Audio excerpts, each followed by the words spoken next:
Curse techniques make up a staggeringly large percentage of a sorcerer's true potential. If stuck with a weak ability, the ceiling you can reach as a sorcerer becomes extremely limited, with techniques also having the ability to make you an elite sorcerer with no other requirements or input. And in a world of individualized curse techniques like the 10 Shadows, the Limitless, Blood Manipulation, and Dismantle and Cleave, it's very rare that people spend time talking about or giving credence to abilities that are strictly meant to assist, support, or aid another in battle. And it's in this video I'll be doing just that, ranking all 15 support type techniques in Jujutsu Kaisen from least to most useful. The first technique on this list is Blackbird Manipulation. While this technique does have useful individual applications like Bird Strike, its primary and natural usage seems to rely much more on recon and a sharing of information with allies than anything else. During both the Goodwill event and Gojo and Sukuna's battle, Mei proved to be absolutely instrumental in allowing sorcerers to see the exact happenings of any given environment that they normally wouldn't have access to. The reason it sits at number 15 is the same reason it doesn't rank too highly in the overarching technique list in the first place. It simply lacks diverse support options and in general is pretty limited in its usability. Recon functions are essential before a battle or to observe one from afar, but compared to many of the other techniques on this list, Mei's ability just doesn't help as much when you're in the thick of a fight. Almost every high-ranking curse technique on this list will have some sort of use in battle that can't be achieved otherwise, but unfortunately, this just isn't the case for Blackbird Manipulation. Granny Ogami San's technique sits at number 14 and is one of many curse techniques on this list, which I think exists in a gray area of support. The Summoning of the Dead is definitely more of an offensive ability than many of the other techniques you'll find on this list, but it's actually the transformative effect of this curse technique that interests me the most. Obviously, being able to summon dead sorcerers from the past to fight is all well and good, but how she used it in her past to lower the guard of her targets is interesting. Obviously, it isn't the craziest curse technique when it comes to in-battle support, which is evident in its low ranking, but I give it the slightest edge to Blackbird Manipulation because of its on-the-field benefits. If given the time to summon the dead person in question, Granny Ogami is capable of transforming an otherwise weak fighter into someone that'll be much more useful on the battlefield. And in situations where a more underhanded approach is appropriate, being able to take on the visage of a deceased person close to the target at hand would definitely prove to be useful. The storage ability of the inventory curse is something that doesn't get talked about all that much, mostly because of its relatively small usage rate, with both Toji and Geto only wielding it for a few chapters in the grander scheme of Jujutsu Kaisen, but in actuality, it's probably the best ability a curse tool wielder can have. As seen with Toji and Geto, the inventory curse is able to store and cough up tons of weapons for its owner at any given time, as well as be compact enough to not inhibit whoever it is that owns this cursed spirit. Toji specifically probably got the most mileage out of it, but for a character like Maki, who would benefit from carrying around multiple weapons at once, this cursed spirit has an amazing ability. We've seen its storage capabilities don't just stop at wielding weapons either, as the inventory curse was used to deliver Riko Amanai by storing her inside of it, which means the size and versatility of what it can carry is pretty impressive. Despite all of these great things I have to say about this technique, its biggest problem is that it has a pretty specialized use case, as while it's basically the best ability for any sorcerer that carries weapons or objects around, it becomes less and less useful the lighter that the character usually travels. For someone like Toji and Maki, potentially an S-tier curse technique to have support you, but for someone like Yuji or Gojo who travel relatively light, this technique loses its purpose extremely quickly. The Curse Corpse technique is actually the exact opposite of the inventory ability in the sense that its individual utility is quite limited, but its diverse functionality and overall applicability is kind of insane. Much like the Seance technique, I can understand the hesitation to call this ability a support type curse technique, especially when other Shikigami users like Megami or Curse Spirit manipulators aren't on there. The big differentiator in my mind is demonstrated by the respective showings, use cases, and functionality of each ability on an individual and cooperative scale. While the 10 Shadows and Curse Spirit Manipulation are supremely strong in scenarios in which allies are present, the fact of the matter is that they basically take no hit to their overall combat ability or viability within a fight when fighting one-on-one, and that is the main deciding factor for me. Comparatively, Curse Corpse Manipulation seems to be an ability built for odd jobs with Jujutsu more than specific fighting or in-combat abilities. For example, the doll that was presented in Yuji's Cursed Energy training was a Cursed Corpse with a specific given function to attack whenever Yuji's Yuji's energy fluctuated too much. The body given to Takeru was also one exclusively possible through the likes of cursed corpse manipulation, and causes interesting questions to be brought up in regard to Yaga's ability to keep souls in the physical world even after death. Even in Shibuya, we see Yaga use cursed corpse manipulation to protect Shoko from any enemies that may come their way. Depending on what instructions Yaga programs into his dolls, he may even be able to imbue them with recon abilities similar to that of which Meimei can achieve with their crows. Overall, I don't think Yaga's technique stands head and shoulders above a majority of support techniques in any one given function, but rather exists as a jack of all trades that does a lot of things relatively well. Projection Sorcery is up next on the list, and it's probably the least supportive type support technique I have on this list, which is partly influencing its low ranking. The primary function of Projection Sorcery is based on planning out a path and using those predictions to amplify your speed, but the freeze frame usage of it, specifically at the hands of Naobito and Shibuya, does show how much of an impact could be had by this application of Projection Sorcery due to it forcing a vulnerability in enemies. Naobito and Nanami's display of it against Dagon shows how useful this technique can be used when in tandem with other sorcerers, but on top of its split usage, part of what holds it back is the fact that other techniques can do what it does for either longer periods of time, more efficiency, or with other options that this just doesn't account for. The frame trap basically guarantees an entire second of vulnerability, and its capacity to be spammed is a nice addition, but unfortunately Projection Sorcery pushes the word support to its limit here, and also just gets plain outdone in many of its strengths by techniques that will be discussed later in this video. Simple barriers sit at number 10 as the only curse technique on the list that isn't innate in nature. Off rip, the possibility of ascertaining this technique for all sorcerers boosts its overall usefulness up, as no other curse technique in this department has that option. But even more so than its ability to be picked up and ascertained by other sorcerers, what really places this technique above others for me is how useful it is in one specific context. The main function of a simple barrier is to hide or deny entry or access to other things, and in the case of chapter 223, allow a crazy sneak attack to be launched. Eiichi's usage of the simple barrier was so potent that it was able to completely conceal Gojo's 200% hollow purple until it was directly in Sukuna's face, essentially meaning that no matter what, if the user of the technique is proficient, there is basically no amount of cursed energy that can't be hidden or suppressed. Not only does this mean that big blasting attacks like hollow purple or Yuta's love beam can be hidden for snipe attempts, but it's also possible to erase your presence with them similarly to a heavenly restriction. Granted, it's likely hard to pull off that level of concealment on the fly or in the midst of combat, as Eiichi does look like he's pushing himself quite hard here, but in a scenario against someone like Sukuna where many characters are being removed from the battlefield and thrown back in, it's very plausible that simple barriers could really come in handy. The main thing that limits the barrier technique from going higher on the list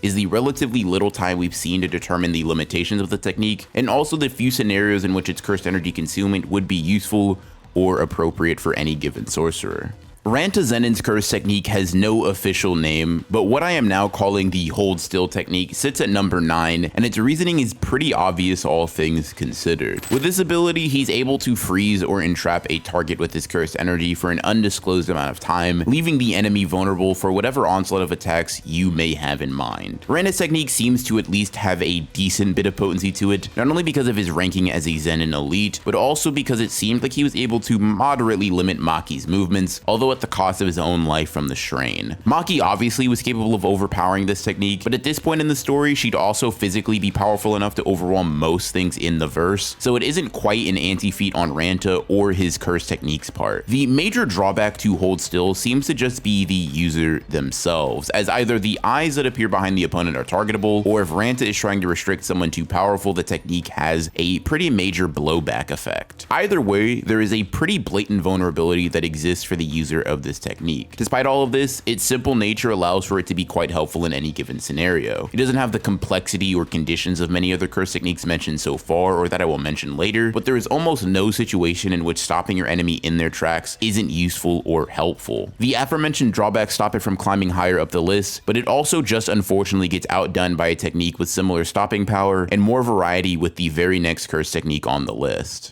Curse speech is essentially Ranta's technique, but better. Don't get me wrong, the technique has drawbacks and limitations of its own, primarily the damage done to the user's voice when fighting someone with an abundance of cursed energy, and a knowledgeable sorcerer's capacity to counter with cursed energy covering the brain, but the pros significantly outweigh the cons here. Not only does curse speech have the option to temporarily immobilize targets much like Ranta's curse technique, but even its paralytic functions have more versatility feats because of Inumaki and Yuta's ability to freeze not only the people themselves, but an inanimate objects, and cursed technique activations. In Inumaki's case, he's capable of stopping Hanami's wooden attacks along with Hanami themselves, and in Yuda's case, we see that a don't move command included the use of cleave, which is an extremely impressive showing for that technique. On top of all of this, users of cursed speech can dispel Shikigami, blast enemies away, mangle appendages, force opponents to sleep, and at the highest level, even outright kill a swarm of weaker enemies. The voice drawback seems to affect Inumaki significantly more than Yuda, in part because of his smaller cursed energy reserves, but even that can be remedied partially by cough medicine that Inumaki carries around at all times. Yuda can bypass this altogether by simply being Yuda, eliminating one of only 2 real weaknesses that come with this ability. The other limitation in regards to cursed speech comes from you being able to guard against it so long as you protect your brain with cursed energy. Now, this is all well and good, but if you aren't specifically waiting to be hit with this technique, you aren't likely to react with the proper countermeasures in time. As in every example of an opponent not being prepared for the attack, none were able to counter or avoid it in time, including Sukuna himself. Even if you do already know who and what you're dealing with, in chapter 41, Momo makes it clear that protecting against cursed speech actively makes it harder to fight, as the allotment of cursed energy to the brain isn't exactly a simple matter. This could just be the case for low-level sorcerers like her,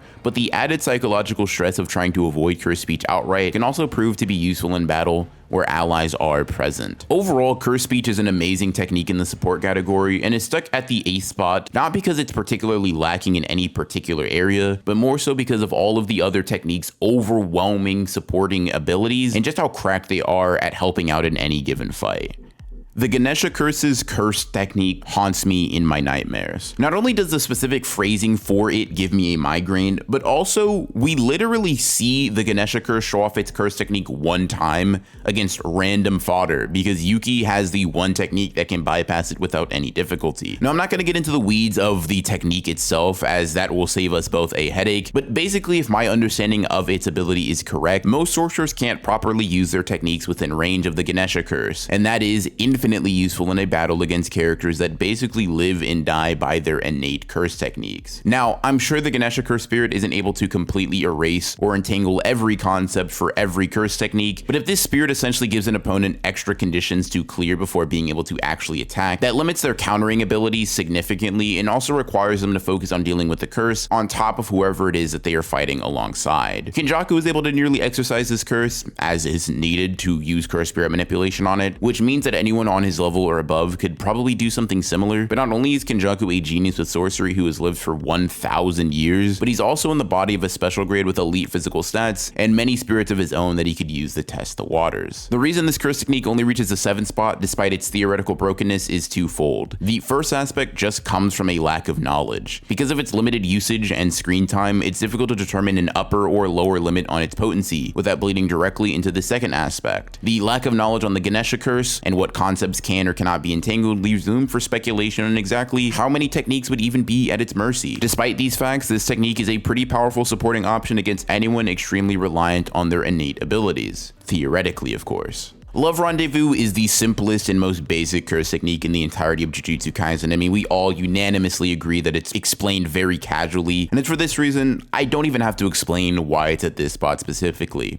Number 5. Okay, so maybe Love Rendevu isn't the most basic ability in the verse, but it's honestly really simple when you look at it like this. Once you or your cursed energy gets marked by Kurara, the only way to approach her or any other object that has been marked by her is by following a specific order of events based on the Southern Cross constellation. In a vacuum, this seems like a simple task, but the big reason it would prove to be so effective, particularly in this scenario, is because of how difficult it is to discern what the ability is at a first glance. Megumi is one of the smartest tacticians in the story, and even he was only able to grasp this technique with a mix of random trivia picked up from Sumiki and a blunder on Kurara's part. Without both of these things happening or a divine level of intelligence, you aren't likely to deduce the technique's limitations quickly. Kurara can also reassign markings at a whim to lead opponents to false conclusions, making the analysis of this curse technique that much harder. What also helps is the fact that using it in conjunction with other sorcerers makes figuring it out that much more difficult. I don't know if you guys knew this, but getting punched in the face while trying to think actually does make thinking that much harder. Much like many of the other techniques that don't have many attacking options, Kurara's technique is limited in what it can do, but during situations where keeping distance from other sorcerers or opponents is necessary, or stopping them from achieving certain outcomes that require proximity is a requirement, I think think her ability above many others is perfectly suited. The main limitation comes from the fact that she has to make contact with a person or their cursed energy, so in situations where a suspecting sorcerer is on guard, that may make the technique activation kind of difficult. Aside from that, it's kind of just limited to what it can help with combatively, and is just outclassed by every other technique that finds itself within the top 5.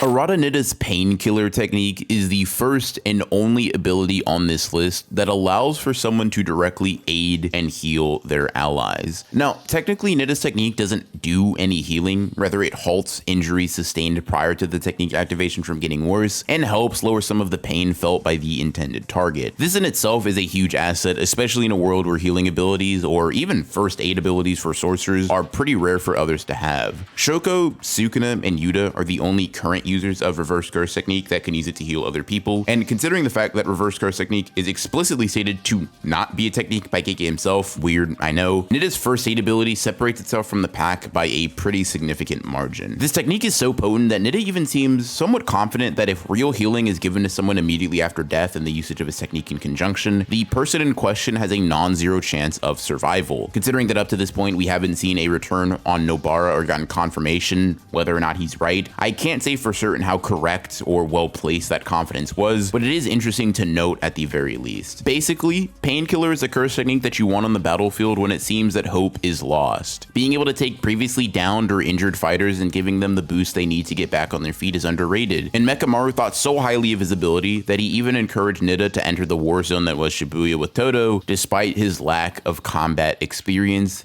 and ability. Unfortunately, it can't go any higher because of all of the higher ranking techniques that are much better, but Painkiller definitely fits the bill of support. Speaking of truly fitting the bill for support type techniques, Udahime's Solo Forbidden Area sits at the 4th spot on the list, and despite it not holding the #1 spot, more than any other ability, Solo Forbidden Area epitomizes the support build when I think about this category of curse technique. Now, this will go for every technique at this point, but Solo Forbidden Area standing head and shoulders above most of the other techniques in this video definitely makes a lot of sense when you understand what it does and how well it does its job. Generally speaking, sorcerers are only able to achieve 120% of their potential in short bursts by chanting, signing, and going through a ritualistic process with one application of their technique, or achieving a state of flow immediately following a black flash landing. But Udahime can give this amp to any sorcerer or group of sorcerers at her discretion, and also give them a significantly better boost to boot. In the instance of Gojo's opening Hollow Purple, Udahime was able to take Gojo's 120% purple and drive it all the way up to a 200% Hollow Purple, achieving a whopping 80% boost in cursed energy reserves and output for all those who exist within her range. The range of her technique is a pretty big unknown considering that we've only seen her use it one time on screen, but based on some minor dialogue from chapter 134 and the usage of Arame's ice technique as a landscape scaling tool, I think we can pretty safely come to the conclusion that the range for Solo Forbidden Area isn't exactly small. In chapter 134, Momo says that Udahime shouldn't be on the front lines, a very obvious nod to her technique and where her strength as a sorcerer lies. This is then followed up with more dialogue in chapter 135, where Momo says that they need to buy time for Udahime to prepare, once again, obviously referring to the buildup that her technique requires. This means that wherever she was, Udahime was still within her designated range so she could amp her allies, but despite this fact,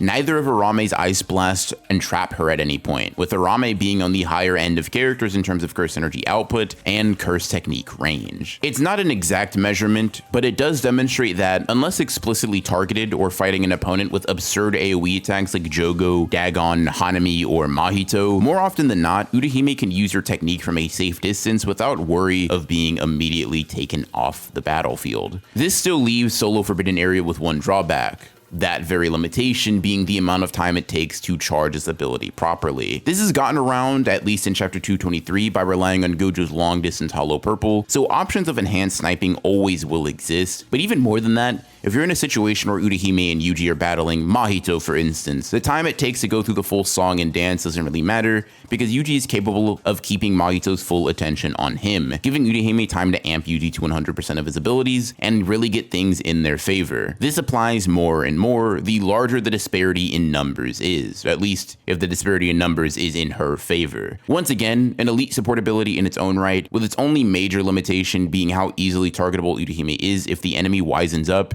and guns for her exclusively. At the number 3 spot, we have Wee Wee's teleportation, a technique that has gotten a lot of mileage recently in the story. By covering himself and his other targets with a sheet, Wee Wee is able to teleport himself a pretty sizable distance with little trouble and few other noticeable conditions. So far, we've seen that his upper limit looks like 3 people or objects including himself, as after Higuruma is defeated, we see that he brings Kurara to help carry the body and immediately whisks them away within the span of a single panel. Later on in the battle against Sukuna, Wee Wee also teleports himself, Yuta, and Rika away, and considering the size of Rika herself, it's very possible that how much Wee Wee can teleport is much less restrictive than what we were led to initially believe. On top of these Sukuna examples I mentioned earlier, we also know that teleportation was used to escape the clutches of Kenjaku and Shibuya, allowing him and Mei to teleport all the way to Kuala Lumpur before the special grade can do anything to stop them. We even see that the technique allows him to ignore barriers, with Maki and Angel being the only other characters at this point in the story that could perform the same feat. The reason this is so powerful of a technique within the given parameters should be self-evident. Being able to immediately relocate yourself and your allies away from danger quicker than most opponents can comprehend is a ridiculous skill to have at your disposal. From what we can glean right now, it doesn't have many in-battle applications the way many of the other mentioned curse techniques have, but in Jujutsu Kaisen, the ability to simply not die or run away from an opponent too strong for you to handle is priceless. And considering that we've seen characters speculate on Wee Wee using his technique to bring new fighters to the battle, it even has the potential to change the course of entire fights long term.